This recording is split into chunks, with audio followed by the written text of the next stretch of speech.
अभी देखना किस तरीके से मंच पर आ करके 500 साल से हमारे राम नहीं आ पाए थे, हमने राम को लाया है, क्या राम के नाम हमको वोट मिलेगा कि नहीं, इस तरह का ड्रामा चलेगा। नमस्कार साथियों, मैं प्रशांत बौद्ध। और साथियों, आज हम बात करने वाले हैं राम मंदिर के बारे में। आप में से काफ़ी सारे लोग मुझसे लगातार कमेंट भी कर रहे थे, मैसेज भी कर रहे थे कि भाई कहाँ हो, राम मंदिर के बारे में बोलिए कुछ, ये लोग राम मंदिर बना रहे हैं वगैरह वगैरह। तो बहुत सारे कमेंट्स और मैसेजेस मेरे पास आए। तो पहले तो कुछ दिन तक मेरी तबीयत खराब थी और उसके बाद में फिर मैंने वीडियो इसलिए नहीं बनाया क्योंकि मुझे लगता था कि मेरे वीडियो का कोई प्रभाव पड़ने वाला नहीं है, क्योंकि ऑलरेडी मंदिर जो है वो बन चुका है। प्रधानमंत्री मोदी और उनकी जो हिंदू मंडली है वो सब तैयारी कर चुकी है राम मंदिर के उद्घाटन की। तो मेरे वीडियो बनाने से तो ऐसा है नहीं कि उनके मन में कुछ बदल जाएगा विचार और फिर वो इस चीज़ को रोक देंगे या बाद में करेंगे। तो इसलिए मैंने ज़रूरी नहीं समझा कि मैं अभी जो है इस चीज़ के बारे में कुछ बोलूँ या बात करूँ। दूसरी चीज़, जब मुझे ज़रूरत लगा 21 तारीख में जब मैं मेरठ में गया था किसी मीटिंग के लिए, तो जब मैं वहाँ से लौट रहा था तो मैंने एक रैली में लड़ाई झगड़ा होते हुए देखा। तो मुझे ये आशंका लगी कि कहीं ऐसा ना हो कि 22 तारीख में भी कुछ लोग ये प्लान ऐसा कुछ करके बैठे हों। तो अपने लोगों को बचाने के लिए मैंने एक वीडियो मैसेज बनाया और आप लोगों के सामने रखा, और जो कि काफ़ी सारे लोगों ने देखा भी। तो वो चीज़ हुआ। हाँ, अब राम मंदिर बन चुका है। अच्छा, एक कारण और था कि पहले वीडियो में क्या ही बनाते या क्या ही बोलते, वो ये था कि ठीक है, जो चीज़ चल रहा था, बातें चल रही थी, हवा मच रहा था, सब कुछ था, लेकिन कुछ दिख नहीं रहा था ना कि लोग किस किस हद तक जो है भक्ति के भाव में जो है जा सकते हैं, या कितनी कितनी बचकानी हरकतें या कितने कितने तुच्छ काम जो है वो लोग भक्ति के नाम पे कर सकते हैं। तो वो हमें दिखे नहीं थे। वो दिखे कब है? अब, जब मंदिर बन करके उनका उसके अंदर प्राण प्रतिष्ठा हो चुकी है। तो चलिए ठीक है, अब पहले का क्या था क्या नहीं था उसका छोड़ते हैं, फिलहाल बात करते हैं अब की। तो राम मंदिर भाई साहब बन करके पूरा तो नहीं तैयार हुआ है, लेकिन हाँ, पूजा पाठ के लिए तैयार हो चुका है। और 22 तारीख में मोदी जी के माध्यम से उसका उद्घाटन हो चुका है, और पंडितों के माध्यम से, मंत्र ऊर्जा के माध्यम से भगवान राम की प्रतिमा में प्राण प्रतिष्ठा भी हो चुकी है।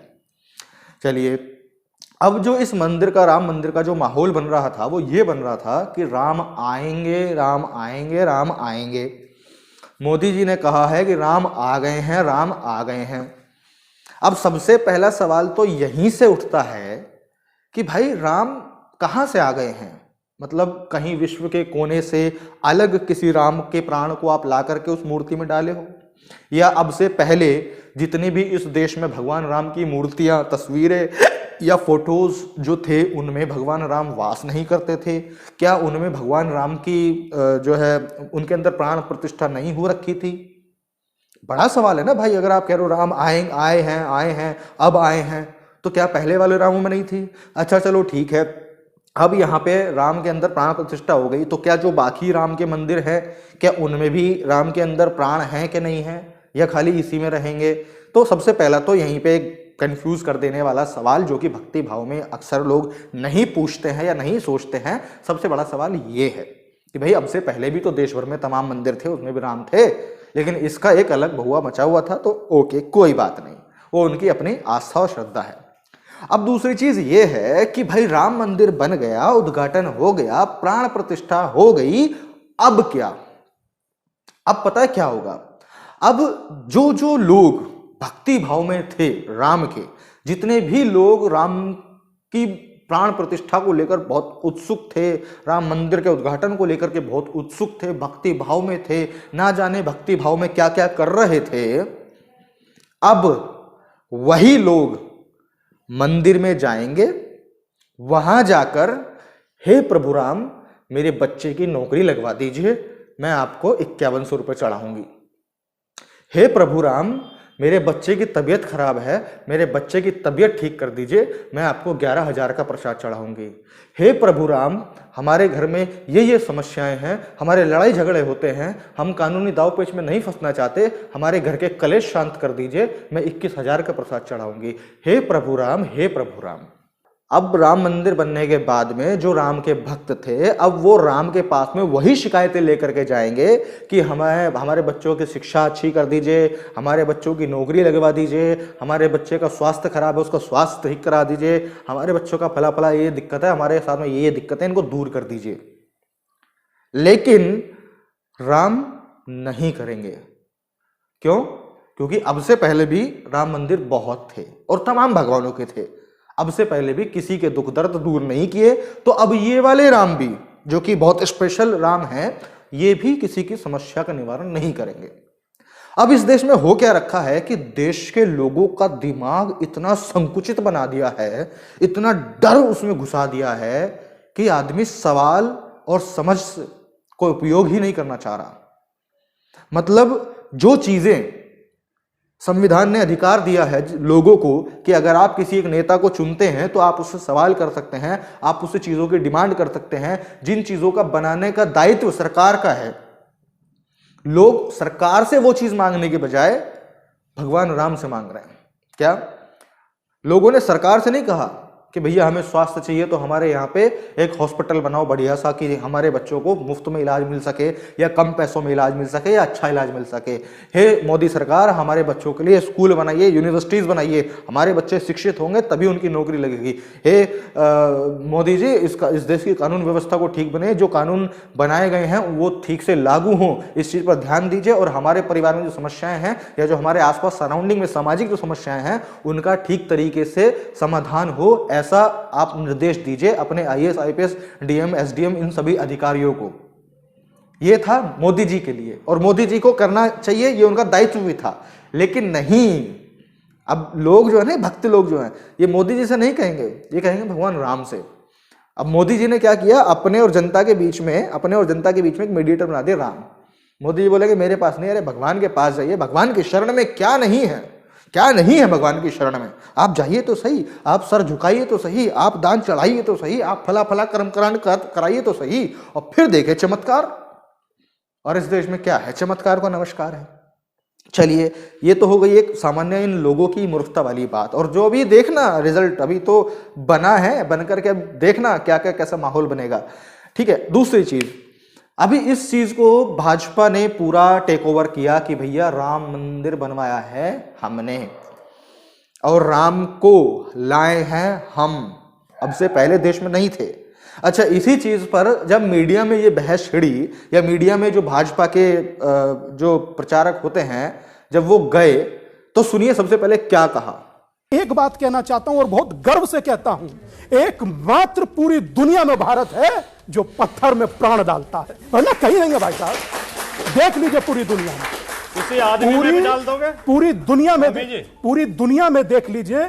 और रही बात, बोलिए आप क्या कह रहे हैं, किसी आदमी में भी डाल दोगे, पत्थर में तो डाल देते हो।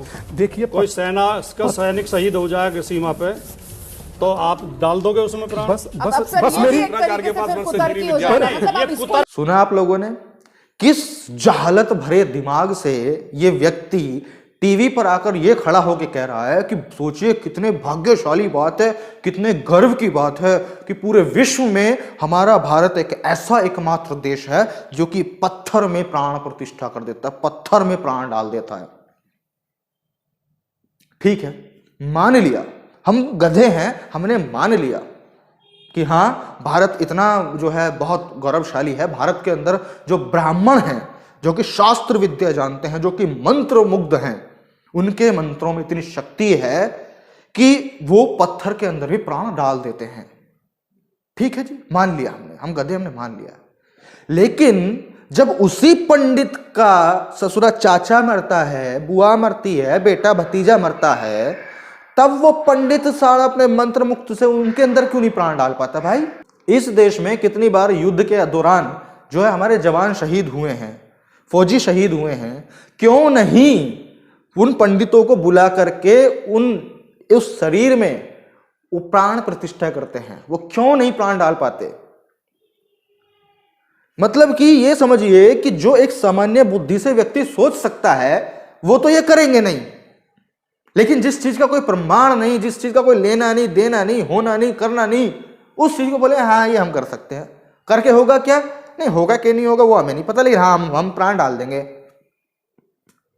सोच करके देखिए ये आदमी कितनी जहालत भरी बात बोल रहा है, और ये सोच रहा होगा कि इससे हमारे भारत को लोग गर्व की नजरों से देखेंगे कि wow what a magical power India have.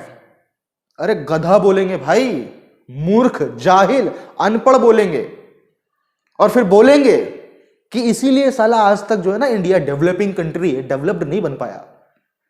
यही ताना मिलेगा। क्यों? गर्व की बात है, पत्थर में जान डाल देते हैं, लेकिन जब उसी का चाचा, भतीजा, मौसा, बुआ या भाई मरता है ना, उसमें प्राण नहीं डाल पाएंगे ये लोग। कोई जब देश का जवान शहीद होता है ना, उसमें प्राण नहीं डाल पाएंगे ये लोग। क्यों? क्योंकि इनको पता है कि मूर्खों की जहालत भरी दुनिया ऐसी है कि कोई सवाल नहीं करेगा। क्यों? क्योंकि बात धर्म और भगवान और चमत्कार की है। और जबकि मैं 1000 बार स्पष्ट रूप से बोल चुका हूं कि इस देश में या कहीं पूरे विश्व में ले लो, आपके पूरे जीवन में चमत्कार, टोना टोटका, तंत्र मंत्र, ये जो जितने भी ये कर्मकांड होते हैं, कथा कांड, ये वो और ये सारी चीजें, इन सब चीजों का आपके जीवन में कोई योगदान ना था, ना है, ना कभी होगा। आप साधारण सी बात इस बात से समझ लीजिए, जो लोग मुझे आप जानते हैं, देखते हैं कि मैं कितने वर्षों से इन लोगों पर वीडियोस बना रहा हूं, इन लोगों की जो पाखंड है उसको पाखंड पर्दाफाश कर रहा हूं, आज तक इनके टोने टोटकों से मुझे खांसी तक ना आई। और ये कह रहे हैं कि हमारे टोने टोट के तंत्र मंत्र में इतनी शक्ति है कि हम फला को जला देंगे, राख कर देंगे, उसको उड़ा देंगे, पानी सुखा देंगे, ये कर देंगे, वो कर देंगे। अरे मुझे खांसी आवा दे भाई, मुझे खांसी तो आवा दे। मुझे खांसी नहीं दिलाएंगे, लेकिन गपोड़ कथाएं कितनी भी करवा लो। दूसरी चीज, राम के नाम पर जब राम मंदिर बनने की बात चल रही थी, जब राम मंदिर का सब कुछ चल रहा था, तो बहुत लोग सामने आए कि भैया देखो हम राम की भक्ति में ये कर रहे हैं, हम जो है 100 मीटर की धूप बत्ती बना रहे हैं भगवान राम की भक्ति में, भगवान राम हमसे प्रसन्न हो जाएंगे, हम इसलिए जो है 100 मीटर की बत्ती जला धूप बत्ती बना रहे हैं, और ये जलेगी और पूरा अयोध्या जगमगा उठेगा, महक उठेगा। ठीक है, अब उसके बाद में आप ये मेरे साइड में रील देख रहे हैं, ये इसमें वो धूप बत्ती है। अब इसने बोला था कि मैं जो है ये भगवान राम की भक्ति में कर रहा हूं, कि मैं उनका आशीर्वाद लेना चाहता हूं, उनकी सेवा में मैं ये धूप बत्ती लगा रहा हूं। अब इस धूप बत्ती को अयोध्या में लगाने के बाद में इस धूप बत्ती के सामने भैया ये देख लीजिए रख दी दान पेटी, और दान पेटी तक भी सीमित नहीं है मामला, क्योंकि भैया आजकल कैश की बड़ी दिक्कत है।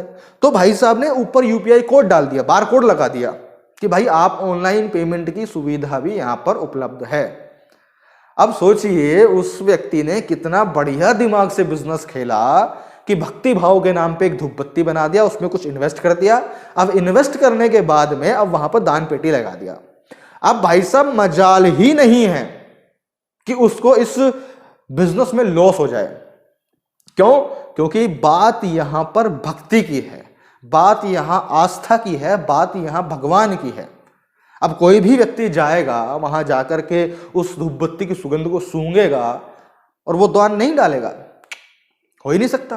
वो 100% दान देगा। अब वो 10 दे, 100 दे, 1000 दे, 5000 दे, कोई इसका बही खाता भी नहीं है।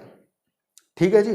तो इस तरीके से आप सोचिए। अच्छा एक और चीज अभी एक ने बनाया था, वो दिया कि 10,000 लीटर घी तेल जो है इसमें डलेगा और प्रज्वलित होगा और राम के हम सम्मान में और उनकी भक्ति में ऐसा ऐसा कर रहे हैं।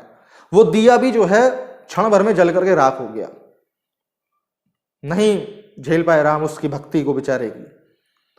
अब उसने वहां पे साइंस तो पढ़ा नहीं कि भाई किस तरीके से वहां जब इतना तेल इतनी बड़ी चौड़ी एरिया में फैला हुआ है तो उसके अंदर से जो निकलने वाली गैसें हैं वो किस तरह का जो प्रारूप ले सकती हैं आग को लेकर के, और वहां क्रैश कर गया। क्रैश करने के बाद में वो दिया खत्म। अब उसका बेचारे का लॉस हो गया। अब पता नहीं उसने कहीं और से प्रॉफिट निकाल लिया हो, पहले ही दान वो लेकर के, क्या बोलते हैं उसको, चंदा लेकर के, तो बात अलग है। तो ये चीज हो गई। अभी एक और घटना फिर सामने आती है। अभी जैसे ये कोई जो इनके बीजेपी के प्रवक्ता हैं, इन्होंने जो बात बोली प्राण हम जो है पत्थर में प्राण डाल देते हैं। अब ये हरियाणा की एक घटना है जिसमें एक कार्यक्रम चल रहा था, उसमें जो है राम और लक्ष्मण और हनुमान जी का वो सारी चीजें चल रही थी। तो उसी दौरान बीच में उसको दिल का दौरा पड़ने की वजह से जो हनुमान जी का रोल अदा कर रहे थे वो व्यक्ति गिर पड़ा दिल का दौरा पड़ने के बाद में। अब दिल का दौरा पड़ने के बाद में जब ये गिर गया, आप मेरे साइड में ये वीडियो देख सकते हैं, अब गिरने के बाद में जो वहां पे आसपास खड़े लोग हैं वो सब लोग यही सोच रहे हैं कि वो एक्टिंग कर रहा है, वो राम जी के चरणों में गिरा हुआ है या भक्ति भाव में ऐसा ऐसा गिरा हुआ है। काफी देर तक इसी तरह पड़े रहने के बाद जाकर के जो है उसको उठा करके देखा गया कि भाई ठीक है कि नहीं है, क्या हुआ है क्या नहीं हुआ है, और उस व्यक्ति ने अपने प्राण त्याग दिए। मतलब वो व्यक्ति मर गया, अस्पताल के अंदर जाकर के मरा था, लेकिन वो व्यक्ति मर गया। अब लोग क्या बोल रहे हैं उसकी मौत के होने के बाद में कि भैया अच्छा हुआ इसने प्रभु श्री राम के चरणों में अपने जो वो प्राण है वो त्यागे हैं, प्रभु श्री राम के चरणों में। अरे भाई, जो मरने वाला है वो मुकेश है और जिसके चरणों में मरने वाला है वो उसी के गली का दिनेश है, तो भाई राम के नाम के आग चरणों में कहां मर गया? ये मैं उदाहरण दिया था कि उसी की गली में रहने वाले दिनेश के चरणों में वो आदमी मर गया, और आप कह रहे हो कि अच्छा है कि आप प्रभु राम के चरणों में मरे हो। मतलब अंधभक्ति का लेवल देख रहे हो आप। यदि उस व्यक्ति को जब दिल का दौरा पड़ा था, यदि इमीडिएट उसको उठा करके उसको पंप अप किया जाता तो शायद प्रोबेबिलिटी बन जाती, या तुरंत उसको अस्पताल लेकर के जाया जाता तो शायद प्रोबेबिलिटी बन जाती कि भाई उसको ठीक किया जा सके, उसको इलेक्ट्रिक शॉक देकर। कहीं ना कहीं ऐसी चीजें हैं जिसके माध्यम से एक कोशिश और बेहतर हो सकती थी, लेकिन काफी देर वो वहीं पड़ा रहा और मर गया। क्या ये जो बीजेपी का प्रवक्ता है ये इसको भी उठा के लेके आओ कान पकड़ के, और जिन महाज्ञानी लोगों ने श्री राम के अंदर में राम मंदिर के अंदर में श्री राम के अंदर में जो प्राण प्रतिष्ठा करी, जिन मंत्रों से करी, उन महर्षियों को लेकर के आया जाए गाड़ी में बिठा करके विद ड्यू रेस्पेक्ट, और वहां पर उस व्यक्ति के अंदर प्राण डलवाए जाएं। क्यों डलवाए जाएं? क्योंकि भाई वो श्री हनुमान जी का रोल अदा कर रहा था, राम जी की सेवा चरणों में था, तो उसको बुलाया जाए और उनके अंदर प्राण प्रतिष्ठा कराई जाए कि भैया देखो ये खास केस है, ये ऐसे ही नहीं मरा, ये सेवा करते हुए मरा है, तो भैया जिन मंत्रों से आपने राम के अंदर डाला है, प्राण लेकर के आए हो आप प्रभु राम के प्राण। अरे प्राण भी नहीं कि पत्थर महक सूंघने लग जाए या हाथ हिलाने लग जाए, डलाने नहीं, प्रभु राम के ही प्राण लेकर के आए हैं। तो निवेदन उनसे आप करिए कि भैया आप आइए और इस जो कान पकड़ के इसको लेके आओ, जो प्रवक्ता है खड़ा कीजिए, उसको बोलिए कि भाई अब इनमें प्राण डालो। और अगर उनके अथक प्रयासों के बावजूद भी उस व्यक्ति के अंदर प्राण उसके ना आए, अब मोदी जी ने तो पता नहीं क्या गिफ्ट दिया होगा उन लोगों को, क्या दान दक्षिणा दी होगी, क्या क्या किया होगा, वो हमें नहीं पता। लेकिन अब आप मुझे एक सिचुएशन बताइए कि अगर ऐसे सिचुएशन में जहां हमारे सामने एक व्यक्ति मरा पड़ा है, जो कि अभी हाल फिलहाल में मरा है, और वो लोग अपनी अथाह कोशिश करने के बावजूद उसमें प्राण नहीं डाल पाए और ये दावा कर रहे हैं कि हाँ हमने प्रभु श्री राम की पत्थर की मूर्ति के अंदर प्राण डाल दिए, तो उन सबके साथ में क्या किया जाए? आप ही मुझे बताइए क्या करना चाहिए ऐसे पंडितों के साथ और ऐसे प्रवक्ता के साथ जो मीडिया में आकर के शर्म नाम को बिल्कुल खुंटी पे टांग करके ऐसी बातें बोल रहा है? क्या करना चाहिए इन लोगों का? वही करना चाहिए जो आप सोच रहे हैं, और शायद उससे भी बहुत ज्यादा कुछ, कि किस तरीके से देश के लोगों के दिमाग को इतना संकुचित बना रहे हैं कि भगवान, धर्म, आस्था, ईश्वर, चमत्कार के आगे कोई सवाल ही ना करे, कोई सोचे ही ना। लेकिन भाई ऐसा नहीं है, आपको सोचना पड़ेगा, समझना पड़ेगा, सवाल करने पड़ेंगे। भाई भगवान है या नहीं है वो एक सवाल है, कल भी था, आज भी है और कल भी रहेगा, जब तक कि इसका एक प्रैक्टिकल लॉजिकल आंसर नहीं मिल जाता कि भगवान या ईश्वर है कि नहीं है। ये मेरे लिए भी एक क्वेश्चन है, लेकिन मेरे पास एक जवाब भी है कि जिसको तुम दिखा रहे हो, जिसको तुम बता रहे हो कि ये भगवान है, ये ईश्वर है, इस चीज को मैं पूरे 100% तथ्य, लॉजिक और फैक्ट के साथ ये नकारता हूं कि ये तो भगवान नहीं है। वो भगवान है या नहीं है, ईश्वर है या नहीं है, उसका मुझे पता नहीं है, लेकिन जिसको तुम मुझे दिखा रहे हो कि ये भगवान है, जिसको तुम मुझे बता रहे हो कि ये भगवान है, मैं उसको तो नहीं मानता कि वो भगवान है। या अब से पहले जहां जहां तुमने दिखाया है कि ये भगवान है, ये भगवान है, ये भगवान है, और उसके बाद में फिर बाबा लोग भी भगवान बनने लगे कि ये बाबा तो साक्षात भगवान है, या फला बाबा तो साक्षात भगवान है। मैं ये कहता हूं कि ये लोग तो बिल्कुल भगवान नहीं है, उसका मुझे पता नहीं है, मैं डाउट में हूं और अभी खोज रहा हूं, लेकिन ये तो भगवान नहीं है। और सेम एज इट इज ये राम मंदिर का भी फंडा है, जो कि अभी आप देश भर में माहौल बना हुआ है।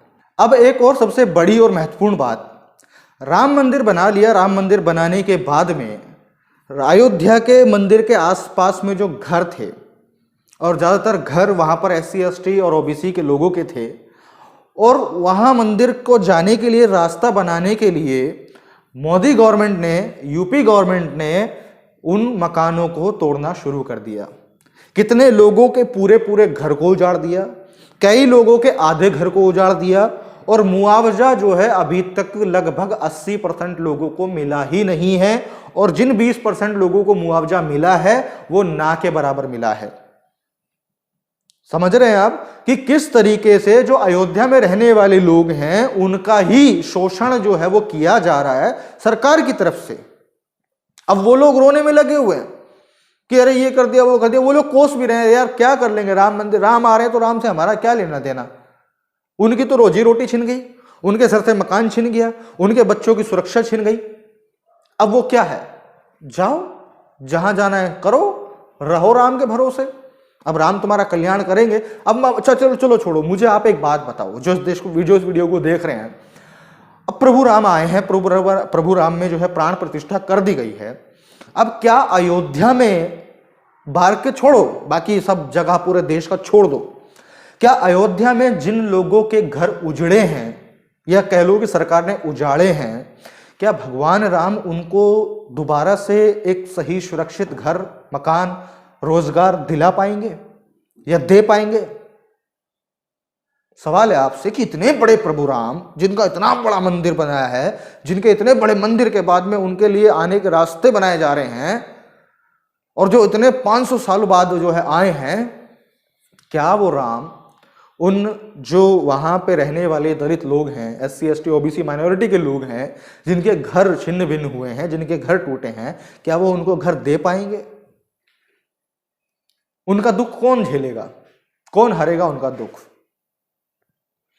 कोई राम नहीं हरने वाला है। उनके दुख उनको स्वयं को हरने पड़ेंगे, उनको स्वयं ही स्ट्रगल करना पड़ेगा, दोबारा से जो है मेहनत करनी पड़ेगी, ना जाने कितनी कितनी परेशानियां, तकलीफें होंगी, शायद मैं उनको बयां भी नहीं कर सकता, मेरे पास में वो शब्द भी नहीं होंगे, जिन चीजों से उनको गुजरना पड़ेगा, भूख से, ऐसी सर्दी में।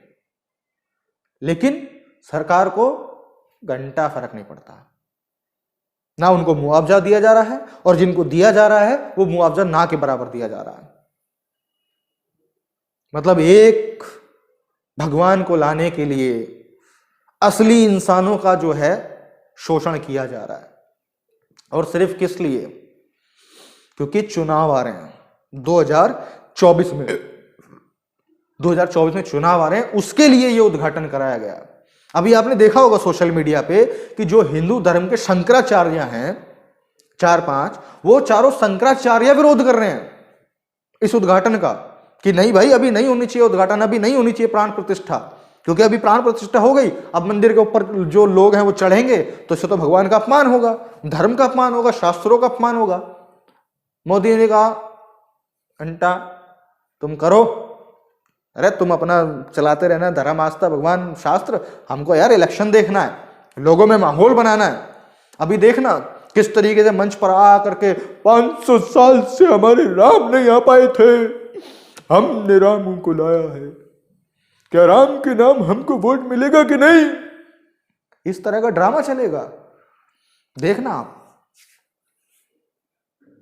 तो आप लोगों को बस ये चीजें समझनी है कि भगवान राम से पहले, इन वाले भगवान राम से पहले बहुत सारे थे, वो कोई इस देश के लोगों का कल्याण नहीं कर पाए, इस देश को डेवलपिंग से डेवलप्ड नहीं बना पाए। अब एक और राम आ गए हैं, इनका रिजल्ट तो खैर आप देखना। अब मैं पहले से क्या बोल दूं, पुराने के आधार पर अगर बोलूं तो इनके आने से भी आपके जीवन में कोई प्रभाव नहीं पड़ने वाला है। नेगेटिव में जा सकता है, लेकिन पॉजिटिव में सिर्फ उनके घर में जाएगा जो लोग उस मंदिर से डायरेक्टली जुड़े हुए होंगे, किसी ना किसी रोजगार से। कोई उसके सफाई वाला होगा, कोई उसका दान दक्षिणा को संभालने वाला होगा, कोई ये होगा, कोई वो होगा। सिर्फ उसका फायदा होगा जीवन में, बाकी आपके जीवन में कोई प्रभाव नहीं पड़ने वाला है। और दूसरा राजनीतिक प्रभाव पड़ेगा, जो कि मोदी, अमित शाह और योगी जी लेना चाहेंगे। तो इसलिए मैं हाथ जोड़ के आप सभी लोगों से सिर्फ एक ये निवेदन करना चाहता हूं कि इस मंदिर की सारे माहौल ने दो चीजें बहुत गलत की हैं। एक तो लोगों का मानसिक शोषण, मानसिक संकुचन जो है बनाने का काम किया है, अंधविश्वास, पाखंड और ढकोसलों में बहुत ज्यादा दबाने का काम किया है, घुसाने का काम किया है। दूसरी चीज, लोगों का जो वहां पर घर टूटे हैं, मकान टूटे हैं, न जाने कितने हजार लोगों के वहां पर वो मकान टूटे हैं, वो सब लोग कितना स्ट्रगल करेंगे, इतनी भरी सर्दी में भूख से लड़ेंगे। एक तो पहले ही उनके घर इतने छोटे मोटे बने हुए थे, तो छोटा मोटा रोजगार करते होंगे, रिक्शा चलाते होंगे, कुछ ना कुछ काम करते होंगे। अब वो कैसे 5-10 हजार लोग अपनी जीविका को सरवाइव करेंगे, ये बहुत ज्यादा बड़ा जो है डिजास्टर है, वो आप समझ भी नहीं सकते। और इन सब चीजों के होने के बावजूद भी भाजपा अपने आप को 24 में लाने की तैयारी करेगी। तो मेरा आप लोगों से एक निवेदन है, कृपया सभी लोगों को जागरूक कीजिए और ये आश्वासन उसके जो दिमाग में डलवा दीजिए कि चाहे जो हो जाए 2024 में कोई भी व्यक्ति भाजपा को वोट नहीं करेगा।